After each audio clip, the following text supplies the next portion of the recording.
کا درجہ نہیں دیا۔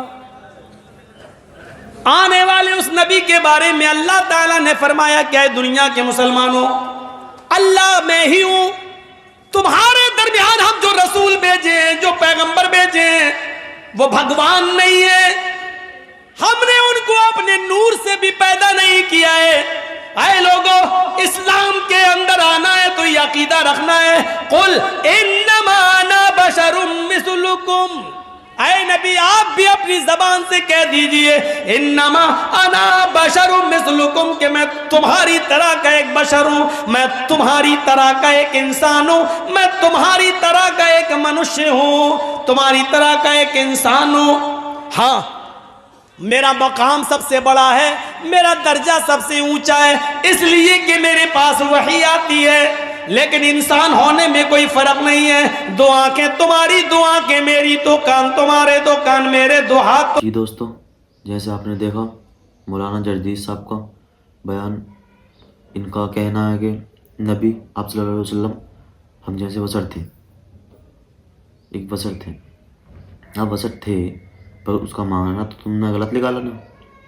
آگے سنتے ہیں ہم مفتی سلمان اظہری صاحب کا بیان، وہ بتاتے ہیں کیا معاملہ ہے، کیا طریقہ ہے، کیا کیسے بشر تھے۔ تو آئیے ہم سنتے ہیں۔ تو ہائے، السلام علیکم دوستوں، کیسے آپ سب؟ امید کرتا ہوں سب اچھے ہوں گے، اور میں آپ کے ساتھ آپ کا دوست محمد تاج۔ تو آئیے مفتی سلمان اظہری صاحب کو سنتے ہیں، اس کے بعد بات چیت کرتے ہیں، گفتگو کریں گے بات چیت بعد میں انشاءاللہ۔ پہلے مولانا سلمان اظہری صاحب کو سنتے ہیں۔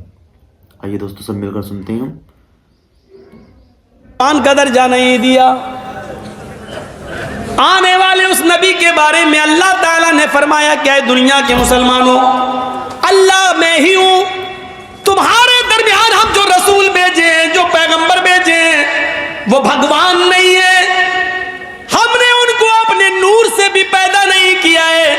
اے لوگوں، اسلام کے اندر آنا ہے تو یہ عقیدہ رکھنا ہے، قل انما انا بشر مثلکم۔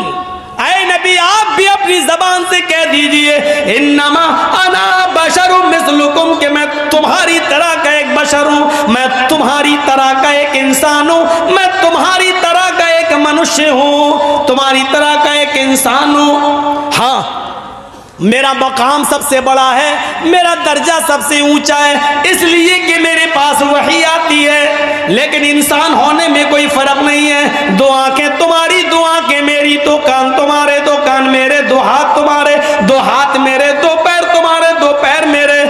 تم بھی چلتے ہو، ہم بھی چلتے ہیں، تم بھی سوتے ہو، ہم بھی سوتے ہیں، تم کھاتے پیتے ہو، ہم بھی کھاتے پیتے ہیں، تمہیں لیٹرین پیشاب پائخانے کی ضرورت ہوتی ہے، ہمیں بھی ہوتی ہے، تمہیں شادی کی ضرورت ہے، ہم نے بھی کی ہے، تمہارے بچے ہوتے، ہمارے بھی بچے ہیں، تمہارے باپ دادا ہیں، ہمارے بھی باپ دادا ہیں۔ انسان ہونے میں ہم میں اور تم میں کوئی فرق نہیں ہے۔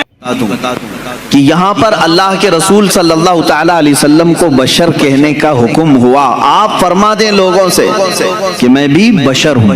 بشر کا مطلب ہوتا ہے انسان، میں بھی بشر ہوں، آپ بھی بشر ہیں، حضور صلی اللہ تعالیٰ علیہ وسلم بھی بشر ہیں۔ لیکن اس میں کچھ لوگ دھوکہ کھا گئے، رسول کو کہنے کا حکم ہوا ہے وہ بھی بشر ہیں تو ہم بھی کہیں گے رسول ہماری طرح بشر ہیں۔ میرے عزیز، تجھے یہ پوری تفصیل سمجھنی ہوگی کہ اللہ نے کیوں فرمایا رسول کو اپنی طرح بشر، رسول کو کیوں حکم ہوا کہ آپ کہہ دیں بشر ہیں۔ وجہ یہ تھی کہ اس زمانے میں دو قومیں تو بگڑی تھیں، ایک یہودی اور دوسرے عیسائی، ان کے پاس اللہ کی کتابیں تھیں، اللہ کی کتابیں تھیں۔ یہودیوں کے پاس تورات بھی تھی، انجیل بھی تھی، عیسائیوں کے پاس انجیل تھی، نبی بھی آئے ان کے پاس۔ لیکن یہ قومیں کیسے بگڑی؟ اپنے اپنے زمانے کے نبیوں میں جب انہوں نے حیرت انگیز معجزات دیکھے تو غلو کر گئے۔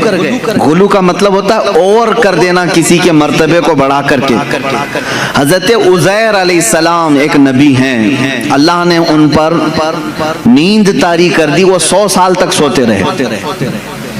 قرآن پاک میں اللہ نے اس کا تذکرہ بیان فرمایا ہے، تیسرے پارے میں ہے، سورہ بقرہ ہی میں ہے۔ 100 سال تک ایک ہی مقام پر سوتے رہے، پھر 100 سال کے بعد مولا نے دوبارہ انہیں اٹھایا اور وہ اپنی قوم کے پاس آئے۔ ان کے بچے ان سے بڑی عمر کے ہو چکے تھے، یہ غالباً 33 یا 35 سال کی عمر میں گئے تھے۔ واپس جب اٹھائے گئے 100 سال کے بعد تو ان کی جو عمر تھی وہی تھی، لیکن جو قوم کی عمر تھی وہ 100 سال آگے جا چکی تھی۔ اب اس معجزے کو دیکھ کر کے کئی لوگ ششدر رہ گئے، کیا کوئی 100 سال کے بعد دوبارہ اٹھ سکتا ہے؟ کوئی موت کے بعد دوبارہ آ سکتا ہے؟ تو ان لوگوں نے کیا کہنا شروع کیا، ایسا حیرت انگیز کام ہم نے آج تک دیکھا نہیں تھا۔ اگر عزیر کے ساتھ ایسا ہوتا ہے تو یہ اللہ کا بیٹا ضرور ہوگا۔ وقالت الیہود عزیر ابن اللہ، تو یہودیوں نے کہا عزیر اللہ کا بیٹا ہے، تو انہوں نے کہاں تک بڑھا دیا؟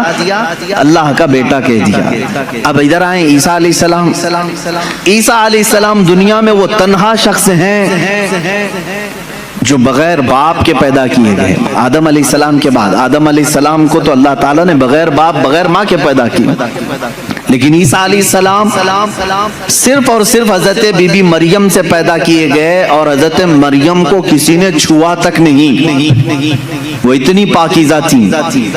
جبرائیل امین علیہ السلام نے پھونک ماری اور وہ حملہ ہو گئی، اس حمل سے حضرت عیسیٰ علیہ السلام پیدا ہوئے، اور عیسیٰ علیہ السلام کا لقب بھی ہے روح اللہ۔ اب عیسیٰ علیہ الصلوۃ والتسلیم کے کچھ معجزے بھی تھے، وہ مٹی کے پرند بناتے تھے، مٹی کے کیچڑ، اس میں پھونک مارتے تو پرندے زندہ ہو کر اڑتے تھے، یہ قرآن پاک میں ہے۔ جب عیسائیوں نے یہ تمام حیرت انگیز معاملات دیکھے نبی سے تو کہہ بیٹھے عیسیٰ اللہ کا بیٹا ہے۔ کیا کہا؟ عیسیٰ اللہ کا بیٹا ہے، معاذ اللہ رب العالمین۔ وقالت النصارى المسیح ابن اللہ، نصارہ نے کہا عیسیٰ علیہ السلام اللہ کے بیٹے ہیں۔ پتہ یہ چلا کہ جب نبی سے کوئی حیرت انگیز کام قوم دیکھتی ہے تو خدا تک پہنچا دیتی ہے۔ عزیر علیہ السلام 100 سال کے بعد دوبارہ اٹھے تو قوم نے کہہ دیا اللہ کا بیٹا ہے۔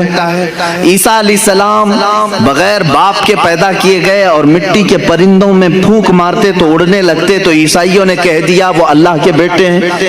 اب ادھر مکہ مکرمہ میں جو جلوہ رسول دیکھا ہے، رسول کریم صلی اللہ تعالی علیہ وسلم کے ایک آدھ حیرت انگیز کام نہیں ہے، ہر دن ایک معجزے کا صدور ہے۔ کبھی یہ رسول انگلی اٹھا کر کے اشارہ کرے چاند پھٹ جائے، کبھی وہ بے زبان جانوروں سے کلام کریں، درخت اکھڑ کر ان کی بارگاہ میں آ جائے۔ تو یہ حیرت انگیز کام جو رسول پاک کے ساتھ ہو رہے تھے، تو اب عرب کے لوگ پچھلی قوموں کی طرح بگڑ نہ جائیں اور رسول کو یہ نہ کہہ دیں کہ یہ خدا اتر پڑا ہے۔ اللہ نے فرمایا رسول آپ کہہ دیں کہ میں بشر ہوں۔ اللہ نے کیوں فرمایا قل انما انا بشر مثلکم، اے حبیب آپ فرما دے میں بشر ہی ہوں، کہ تم دھوکہ نہ کھا جانا، مجھے خدا مت سمجھ لینا۔ ایک بات یہ بھی ہے، اور دوسری بات ایک بہت بڑے گزرے ہوئے ایک مناظرے کا سبق بھی تھا اس میں۔ ابراہیم علیہ السلام کے ساتھ نمرود کا ایک مناظرہ ہوا تھا۔